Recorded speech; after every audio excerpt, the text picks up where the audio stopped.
महर्षि भृगु की दिव्य परीक्षा और भगवान विष्णु की अनंत करुणा। प्रथम अध्याय यज्ञ, संशय और निर्णय। प्राचीन काल में सरस्वती नदी के पावन तट पर सहस्रों ऋषि मुनि एक विराट महायज्ञ में एकत्र हुए।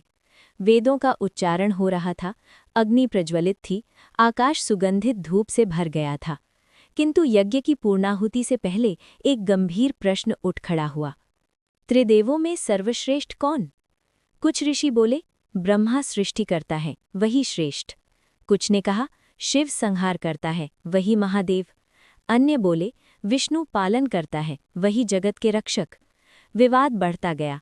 अंततः सभी ने निर्णय लिया, महर्षि भृगु स्वयं जाकर त्रिदेवों की परीक्षा ले। भृगु ऋषि तेजस्वी, निर्भीक और सत्यप्रिय थे। उन्होंने मन ही मन सोचा, मैं देवताओं के बाह्य वैभव को नहीं, उनके अंतःकरण को परखूंगा। द्वितीय अध्याय ब्रह्मलोक में प्रथम परीक्षा। भृगु ब्रह्मलोक पहुंचे। वहां दिव्य कमल पर विराजमान थे ब्रह्मा।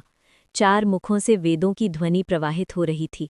भृगु ने जानबूझकर न प्रणाम किया, न स्तुति।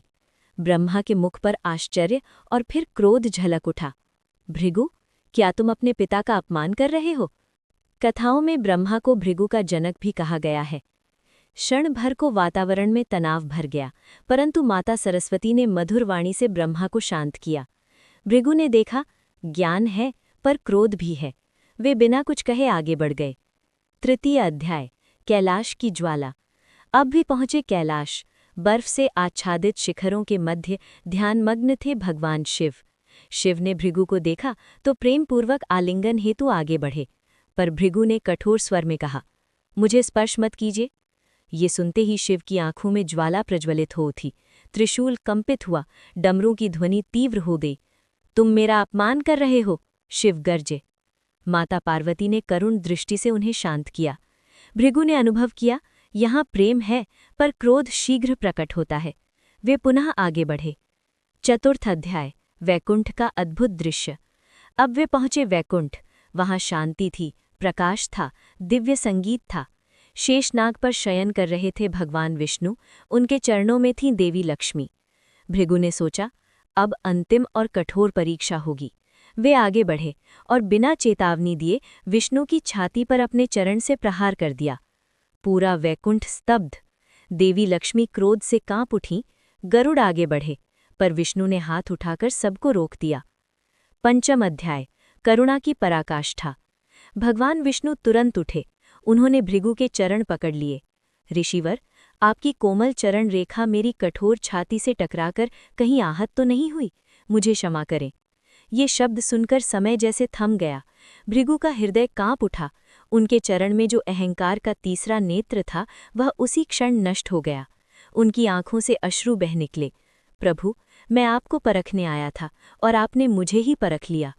लक्ष्मी का विषाद। देवी लक्ष्मी ने कहा, स्वामी, जिन्होंने आपका अपमान किया उन्हें आपने सम्मान दिया, पर ये अपमान मैं सह नहीं सकती। कथा कहती है कि वे कुछ समय के लिए पृथ्वी पर चली गईं।